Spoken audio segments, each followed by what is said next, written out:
Hey guys, welcome back to my channel and another video. So today we are going to be doing the April TBR. Now, when I was picking out the books that I wanted to read for this month, I was looking at my TBR cart and got a little sad because we've really gotten through all my contemporary and like romance books, and there's so many fantasy books left on my TBR cart, and it's a little concerning because like I'm looking at them all and just sort of going, I don't want to read any of these really. So moving forward, I'm going to be having my TBR, like my monthly TBRs, they're going to be focusing more on fantasy novels, which doesn't make me super excited. I just really need to get through the fantasy novels that I've got on my shelf. The good news is that each month there's new releases, and majority of the new releases that I like that are on my radar that I'm interested in, they're all mostly contemporaries or romances anyway. So in saying that, today's TBR is going to be my standard 6 books. However, we do have 4 fantasy style novels and only 2 contemporaries. So let's just get straight into the April TBR. So the first book that I have put on is The Iron Raven by Julie Kagawa. This is the first book in the Iron Fae Evenfall trilogy. So for anyone who is unaware, Julie Kagawa came out with the Iron Fae series back when I was like a teenager. It was originally meant to be a trilogy, and then she came out with a 4th book. It was like the Iron King, the Iron Daughter, the Iron Queen, and the Iron Knight. And then she also came out with like a bit of a sequel to that, which focused on like the main character's children. And then she's come back to the world and we're focusing on the main character from the first series, best friend Puck. And that's kind of all I know. Like this book came out like 3 years ago. I have the sequel, The Iron Sword, but I haven't picked up the 3rd and final book, The Iron Vow, yet. This book is one of the 25 books that I want to read in 2025. Yeah, there it is. I really adored the first series. I quite like Julie Kagawa as an author. I have like pretty much most of her books, but I just haven't picked it up, and I don't know why. Like the books got released and I bought them when they came out, but I never picked them up and read them, and I don't really kind of know what timeline it's set in, if we're gonna see Megan and Ash in this, whether they're like focuses on their kids or what. Puck is a fairy. We don't even talk about how many decades since I read this book series, but I just feel like it's time that I jump in and give this one a read, and I can't believe how long I've been talking about it. So yeah, that is book 1. And then book 2 is Heartless by Elsie Silver.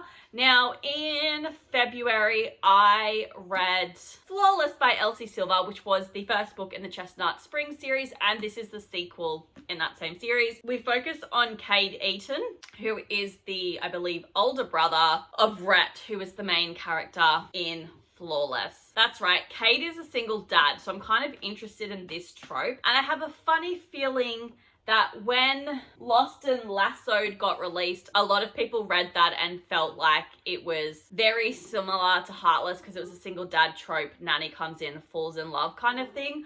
I'm pretty sure as well that the woman that does come in to help out and nanny the kids is potentially the main characters from the previous book, Summer's best friend. So I'm not too sure. It looks like it's over the summer as well. So we've got like a 2-month contract. They'll clearly fall in love. I just hope that the kid's a little bit cheeky because I do quite love a sassy little kid. I am interested to see how this one goes. For the most part, I find Elsie Silver's writing really easy to read, super engaging, and I had a good time with Flawless until the main characters got together, and then I got over it. So I am interested to pick this one up, but I'm excited to jump back into the Chestnut Spring series and just see how we go with the next book. I did quite like Cade as a character, so I'm interested to see how this one goes. And then the 3rd book that I have decided to pick up is Seasons of the Storm by El Cosimano.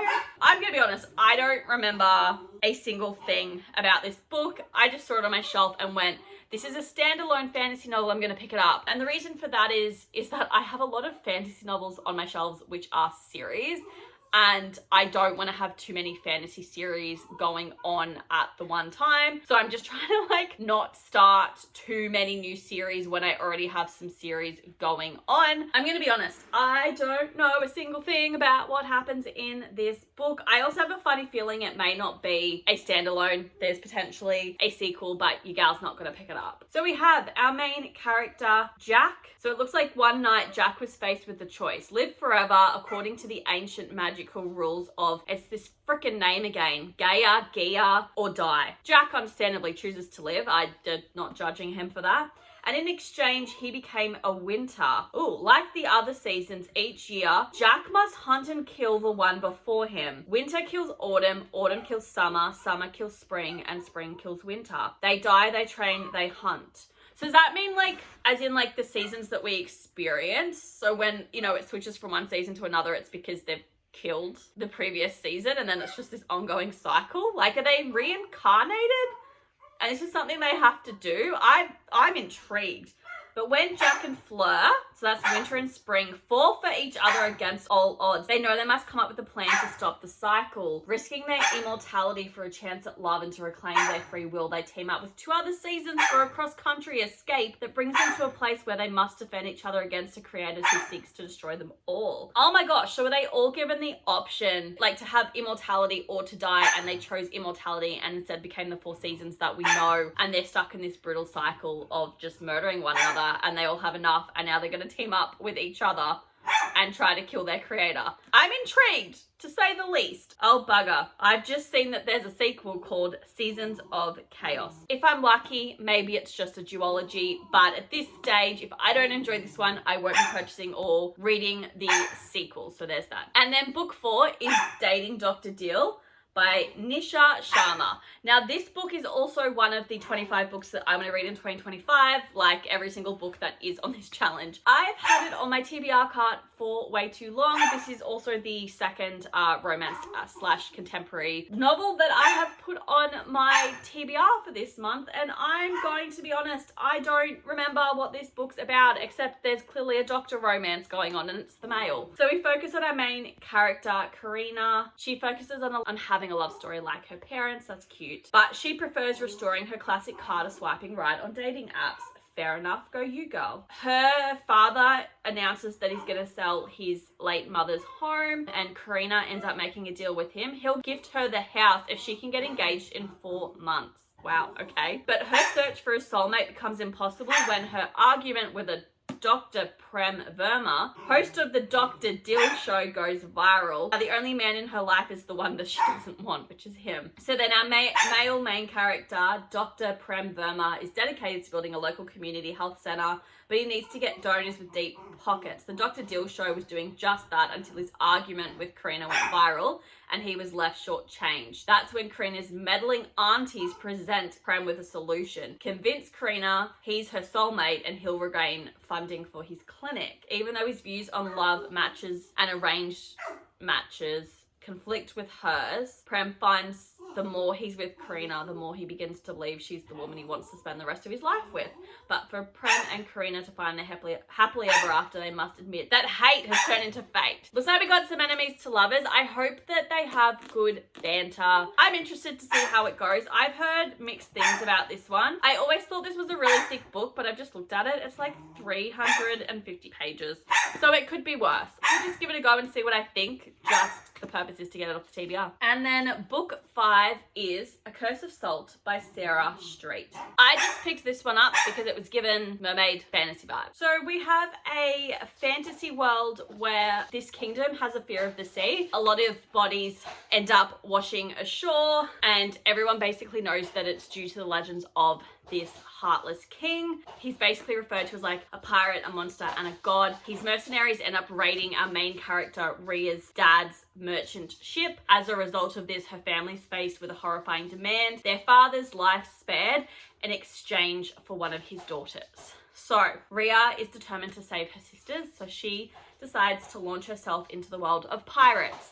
This is why I thought it was mermaids. So she's face to face with the Heartless King. She finds he is far more than the stories told, shrouded in shadows and bound to the seas by a centuries-old curse. As their chemistry blooms into something more, Rhea must battle men and monsters alike, only to discover that some curses aren't so easy to break. I have no ideas if this is a standalone or if there's other books in this series. I feel like it is a standalone because I never heard of a sequel. I hope it is. But yeah, it sounds kind of cool. I do kind of love like mermaids, pirates, all of that stuff. So I am interested to give this one a read and see what happens. My only thing is that I hope Rhea isn't young, like a teenager. I hope she's a little bit older, because otherwise I'm sorry, I'm gonna find it a little bit creepy that potentially we've got a 16, 17, 18-year-old dating some king, engaged to marry some king who's like centuries old. That to me is creepy. I'm not gonna be about that.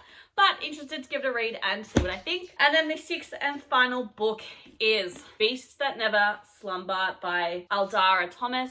This is one of the books that I have put on the 25 books to read in 2025, and also one of the book series that I want to finish this year as well. This is part of a duology and is the second and final book. The first book is Butterflies That Never Die, but we focused on this group of like teenage girls who were born in this like other kingdom slash fantasy world, and for whatever reason they were taken out of that world and placed in an orphanage and had no like memories of their childhood or who they were. And it turns out like majority of them were quite important people in this fantasy world, and in this fantasy world everyone has a power that allows them to transfer into like a particular animal, and when you kill someone you're able to steal like their necklace, and then that gives you the ability to turn into the animal that they were. So like there was a queen in the first book who basically had a snake that she could turn into, and she was just collecting all these different necklaces. It was like Horcruxes. It gave Voldemort vibes, I'm not gonna lie. I'm gonna be honest, I don't really quite remember what happened in the first book, but they kind of discovered who they were kind of important, and then stuff's happening in this one. I can't remember if the queen died in the first book or if she's still alive, and we're going to try and finish her off in this one. I did, for the most part, enjoy Butterflies That Never Die. I basically bought this one straight away and then never picked it up. So this one is well overdue, and I just want to get it read because it's one of the few book series left on my shelf that I've partially started. I definitely want to get these ones read. But that's all I kind of want to say about this. I'm excited to give it a read. I do love the colors. I think they're quite cool, and that was what attracted me to the books in the first place, but there's not really a whole lot I want to say about this. But it is called The Legends of the Heirs Book 2. I'm going to say I think it's a duology, but if it turns out there's more books in this series, I don't really know how I feel about that. But that's kind of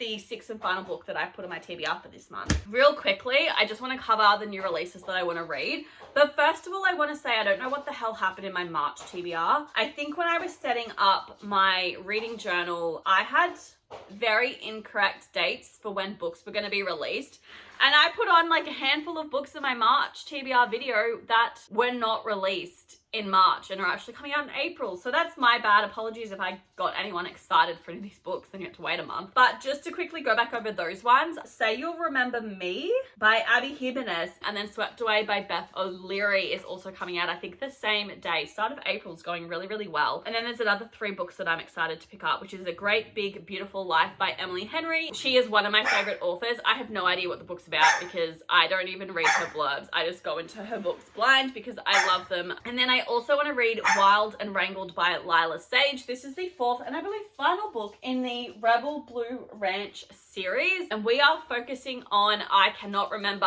the main character's names, but the female main character is the mother of the single dad brother in this series, and then also one of their family friends. And then the 5th book that I have is, I don't have the full name because it doesn't fit in the list, but it's the new Laurie Gilmore book, and it's something about Strawberry Patch Pancake House. I think I could be incorrect, so don't quote me on that. But yeah, that's just the 4th book in the Dream Harbor series. That's what it's called. Give it a read. It's focusing on characters that we haven't really met yet, but I'm excited to just kind of return back to it. A lot of people are saying that this is the best book in the series so far. I do also want to apologize if you can actually hear Oliver barking. Normally I edit it out, but he is barricaded downstairs so he can't get up the staircase to me, but I don't know how loud he's going to come across, and I haven't tried to stop and pause it because it makes filming and editing 10 times harder. So I do apologize if you can hear him barking and it's really irritating, but that's all I have for you guys today. So I will see you next week for my March reading wrap up. Bye bye guys.